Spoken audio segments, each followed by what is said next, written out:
It's time for another Battle of the Ports Remastered. This time it's Super Hang-On. Now long-time viewers of the channel will know that the original Super Hang-On video from January 18th, 2015 had me playing all versions of the game without using the turbo button. What was I thinking? So it's only fitting that 10 years, 14 days later, I revisit the game. If you didn't know, Super Hang-On is the work of legendary games developer Yu Suzuki and was first introduced into the arcades in April 1987, running on the Sega Outrun hardware, which was also used for other games such as Turbo Outrun and limited edition Hang-On. The gameplay in Super Hang-On is similar to the original Hang-On, but should the player reach the normal maximum speed of 280 km per hour, a turbo mode is enabled. By using this mode, allows the player to reach an even higher top speed of 324 km an hour. In Super Hang-On, you race your bike across the continents of the world, starting off in Africa. Each continent has its own difficulty setting, with Africa being the easiest. However, the difficulty isn't really because of the track design, but more because of how many sections each track has. You see, on the beginner course there are only 6 sections, while on the expert there are 18 sections. Trying to get through all 18 sections without the time running out is a very tough challenge.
So let's start off with the 8-bit home microports and the ZX Spectrum version. All the home microports, besides the Amiga version, were released in December 1987 and developed by Software Studios, or farmed out by Software Studios. You never quite know. Now all the computer ports suffer from the arse backwards controls of having to push up to drive forward. Now there will be people in the comments saying, use a joystick, which I am, or I grew up on consoles, which I didn't, and know nothing. Well, I grew up playing home micros. The BBC, the ZX Spectrum, the CPC, the C64, and Amiga, even a VIC-20. My own first system was the Commodore Plus 4. There's a reason why I moved to consoles in 1987. Anyway, enough of my rant. This ZX Spectrum port, despite having some questionable audio and collision detection, isn't too bad. It's easily recognisable as Super Hang-On and kinda plays like it. If I had to complain about something, it would be that the controls feel heavy and I hate how the enemy bikers can ride straight into you from off screen. Besides that though, this is a pretty good port.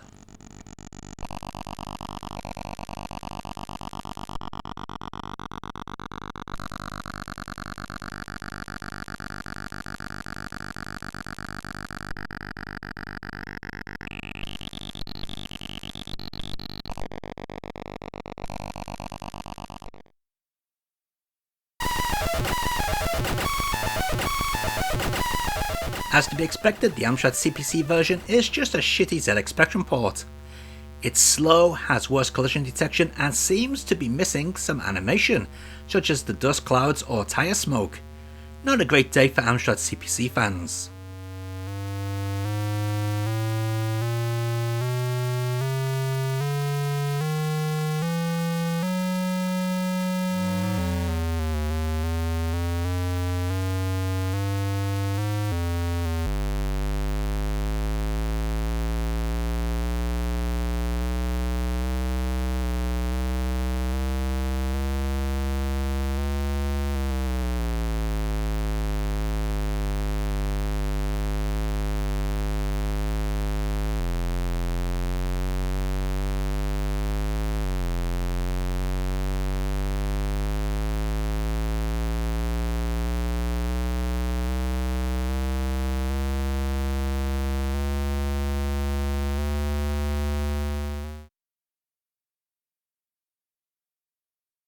Well, it looks like Commodore 64 owners didn't fare much better than CPC owners when it comes to Super Hang-On.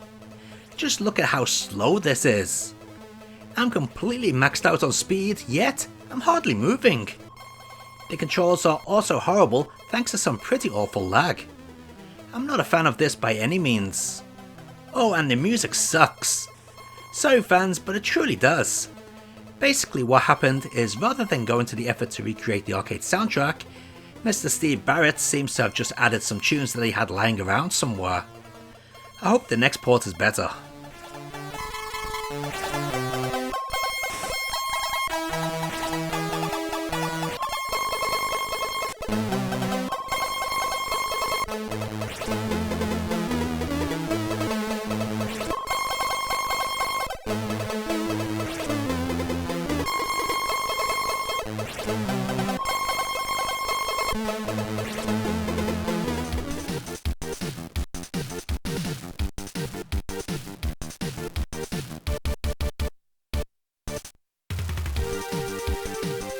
Now this is more like it.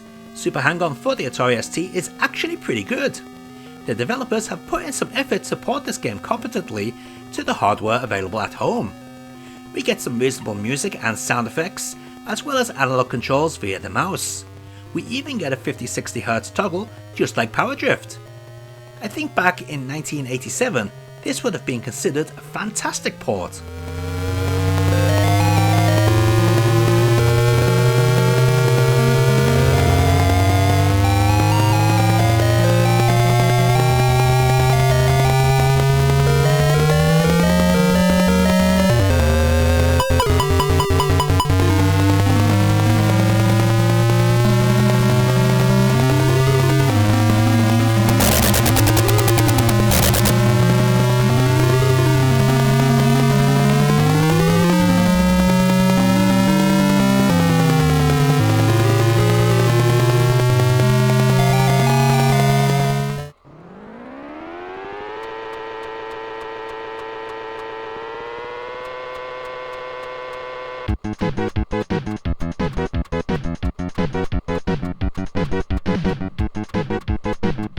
Coming out almost 2 years later, in October 1989, was the Amiga release, also by Software Studios. And you know what?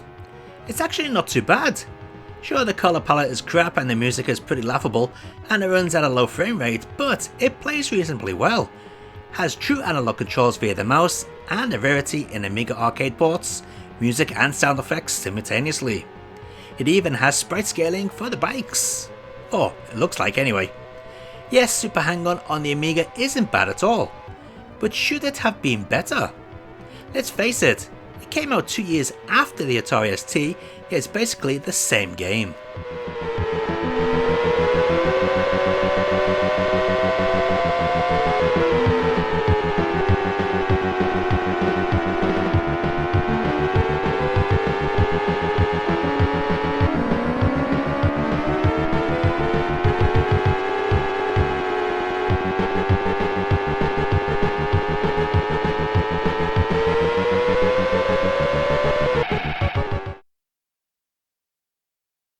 An MS-DOS port release developed by Sales Curve came out in February 1989, and it's pretty crap.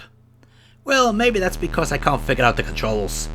It certainly won't work with any joystick or controls that I tried, and playing via a keyboard doesn't seem to have a turbo button. Also, why am I travelling really fast, yet the bikes are still whizzing past me? So bizarre.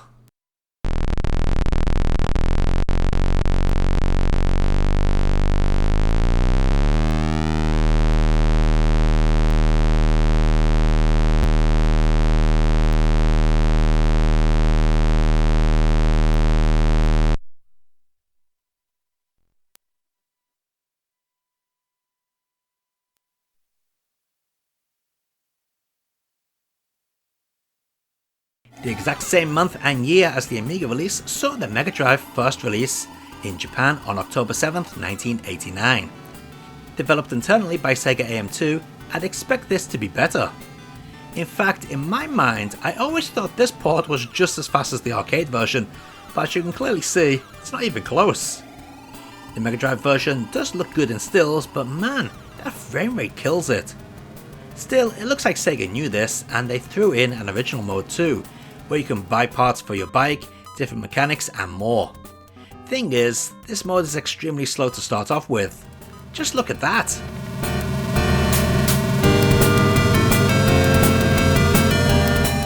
Audio wise, the Mega Drive fares better with some pretty faithful renditions of the arcade music tracks.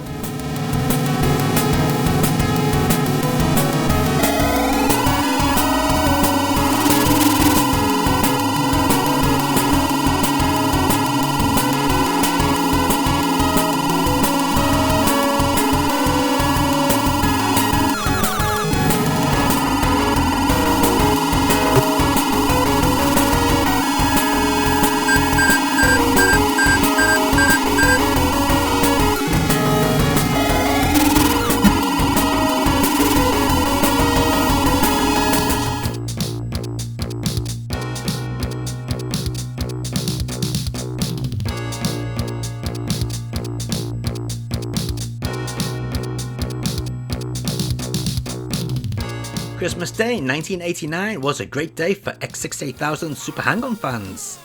This port was handled by SPS, or Sharp in other words. Once again, the Sharp X68000 shows its power with a very accurate port of the arcade game in how it looks, sounds and plays. Sadly, I only have a digital controller for my X68000 Mini, so this is a bit tricky to play, but I have had the opportunity to play with analog controls in the past, and let me tell you, that feels fantastic. Easily the best port so far.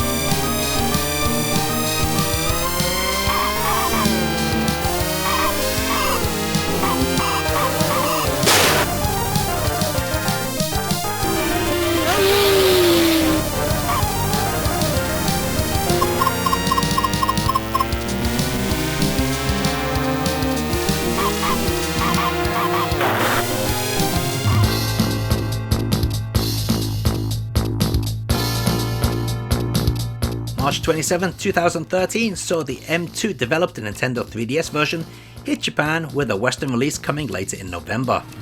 As to be expected, this version features tilt controls as well as stereoscopic 3D.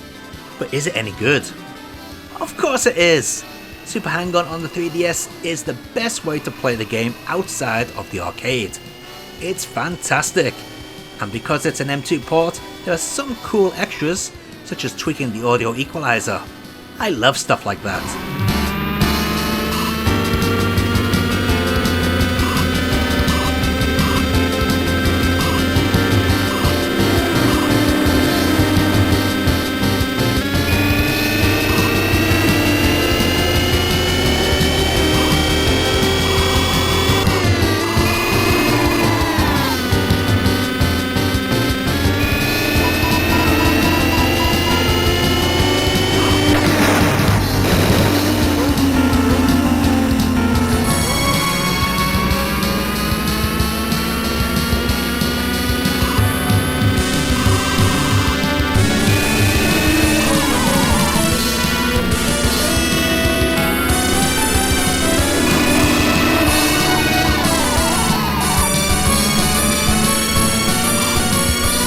Let's take a look at all those versions of Super Hang-On running side by side.